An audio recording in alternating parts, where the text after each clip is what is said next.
Hello, I'm Flora, and thank you so much for joining me. I'm going to be taking 2 weeks off YouTube after today's sharing, and I'll be back with you somewhere around July 21. And I hope to have learned a lot during those 2 weeks. I have a lot to learn.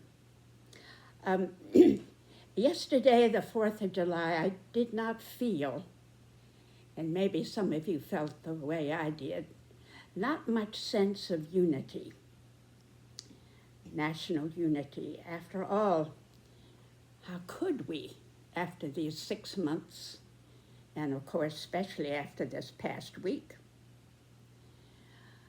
I'm feeling more unity today because I think all of us are so horrified by the news of the tragic floods in Texas, and particularly the little children swept away by the raging water from their campsites. What the parents, the families must be going through is indescribable. Words don't really help at a time like that. Helpful action, if you're on the scene, empathy, and the sense of all of us sharing the pain. I think it's at times of tragedy like this that we sense what the 4th of July is made to help us sense, that we're a family, a national family, sharing one another's pain, meant to share one another's individual gifts, share each other's skin colors, beliefs, not just of our nation, but all humanity was meant to be a family. And one of the big changes in my lifetime is the world is slowly beginning to learn that humanity is one family and counts more than any separate nation. We are meant to be one family under the sun. Well, last week I shared with you thoughts about fear. I want to talk about anger now. As I look back on my girlhood, high school, college, it astounds me how submissive we were, how obedient to authority.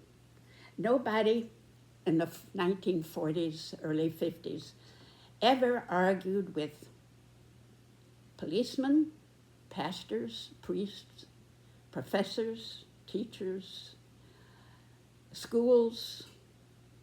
They were the authorities. And by and large, we did what they told us to do.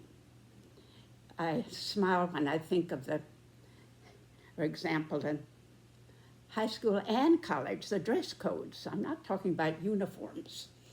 I mean, for example, that women never, but never, wore long pants called slacks in those days, and help us never shorts, either at school or on university campuses.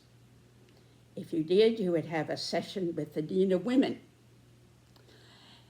Men too. They couldn't come to school and high school in t-shirts or shorts or sandals. Men were supposed to wear long trousers, boys, I mean, not just men, boys, long trousers, button-down shirts with collars, and occasionally a pullover. They weren't made to wear ties, but they had to have tucked-in shirts. Okay, ours too. I think I've mentioned before how women, both in high school certainly, and also in college, were kept hours in their dorms. At 10 o'clock, everyone had to be in, doors locked. If you wanted to go to the library earlier in the evening, once it was dark, you had to sign out and you had to sign back in. Now they made exceptions, of course, for weekends and special dances and shows, that kind of thing. And even, this is unbelievable, my first year in graduate school dorm, our house parents, quote unquote, checked our rooms for alcohol. And of course, nobody lived off campus. Marriage was discouraged. I mean, at least while you were a student. And nobody had apartments off campus, ever, ever, ever. Unless, of course, you lived in the town. Anyway, I could go on a long time about this, but it was not till the late 50s and then more so in the 60s and uproariously by the 70s that we learned it was okay to show anger, to protest loudly, to organize protests. I don't remember ever seeing any organized protests in the 40s and 50s. I wonder if everyone was too tired after the Great Depression and the Second World War. People wanted to settle down, be normal, which included quiescence for men as well as women. But by the 70s, we were in a different kind of dimension. Anger, protest, awareness of abuses of all kinds was prevalent. Protests over Vietnam, protests over civil rights, voting rights, protests over women's issues, and as I said, abuses of every possible kind were brought out in the open and shouted about. Now, there's been very little in my own personal life causing me to anger. I shared in the anger of those decades when we were all becoming awake and aware of how many things were going wrong. But nothing compared to the anger I'm feeling now in my late 90s. It amazes me that in my late 90s, I can experience the rage I feel over what is happening in our nation that we were celebrating yesterday. The nation, what it was meant to be.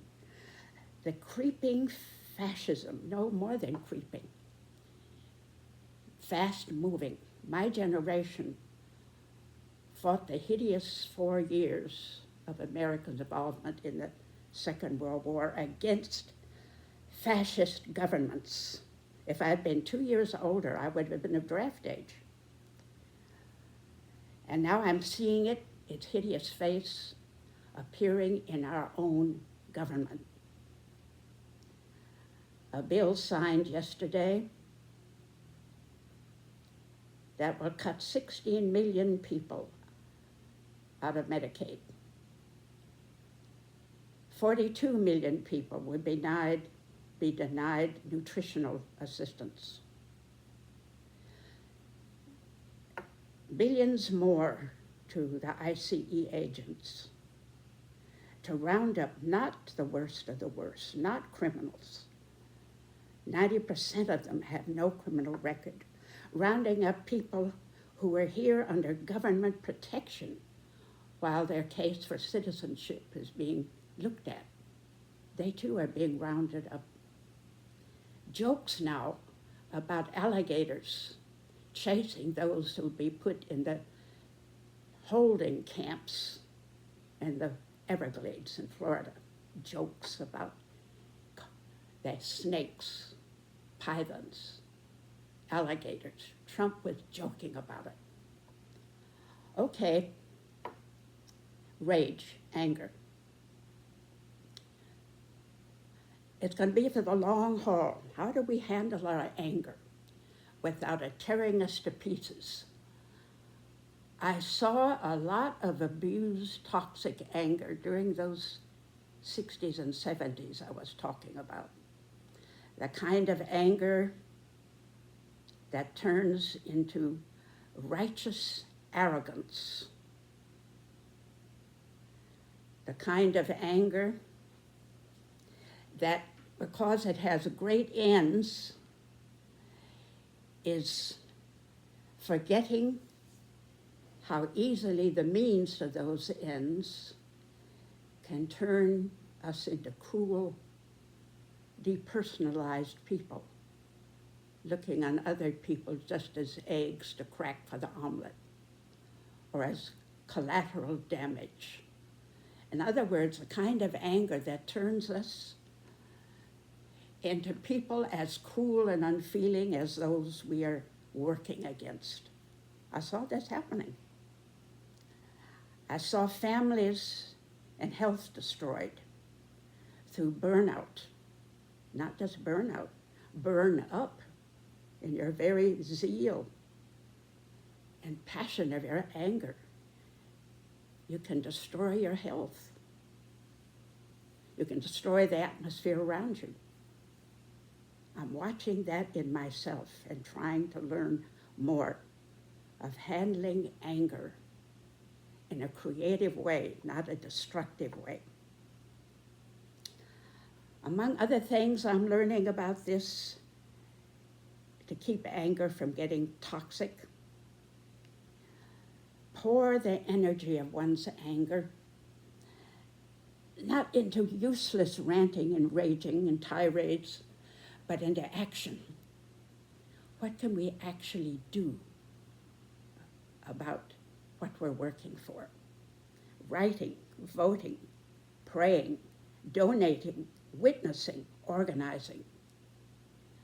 Let our anger become like that verse in America the Beautiful. The kind of anger that builds strength and purpose. Remember that verse? Oh, beautiful for pilgrim feet, whose stern impassioned stress, a thoroughfare for freedom built across the wilderness. The stress in this case, not meaning the kind of stress that tears you apart, but emphasis, focus. And this is a wilderness we're crossing. And then for the long haul, the action, the feeding into the purpose, the strength, the anger feeding into the ability to move forward that my mother helped me with, that I shared last week.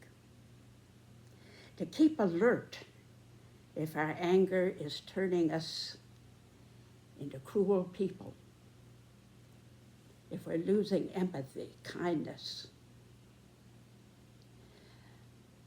if our anger is turning us, and really I'm talking to me, of course, into lack of care of self in our daily commitments and our families and our loved ones. Keeping anger healthy for the long term, breathe deeply.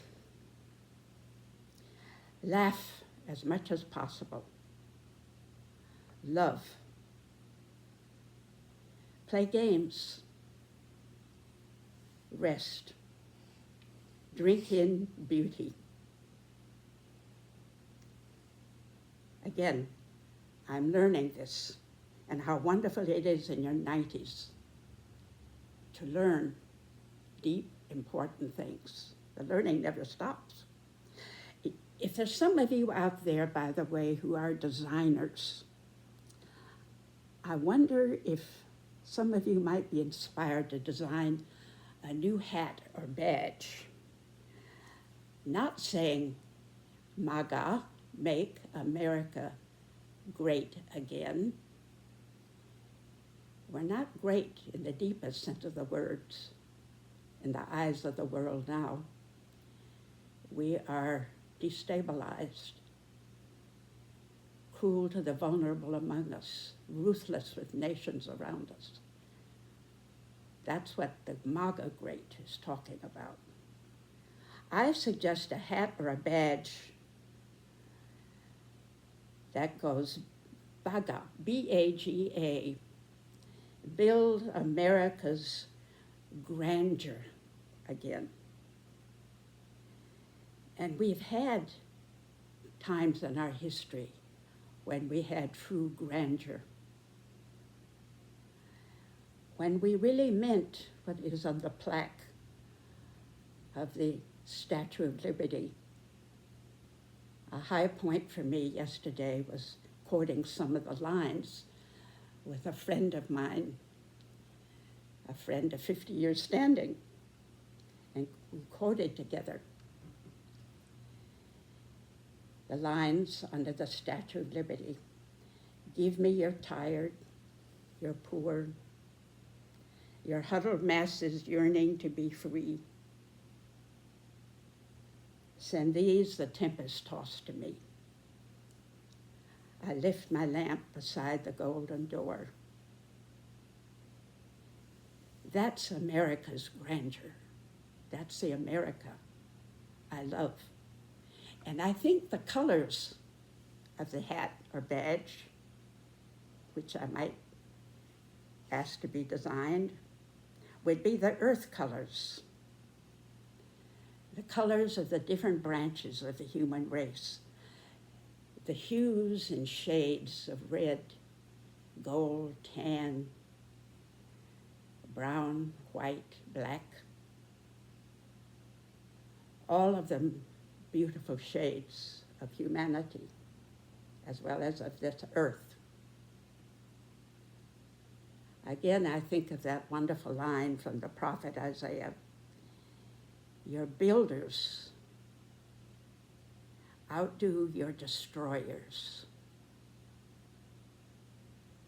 Your builders. Let's build America's grandeur. Thank you for being with me today, and I'll see you in 2 weeks around July 21st. Look forward to it. See you then.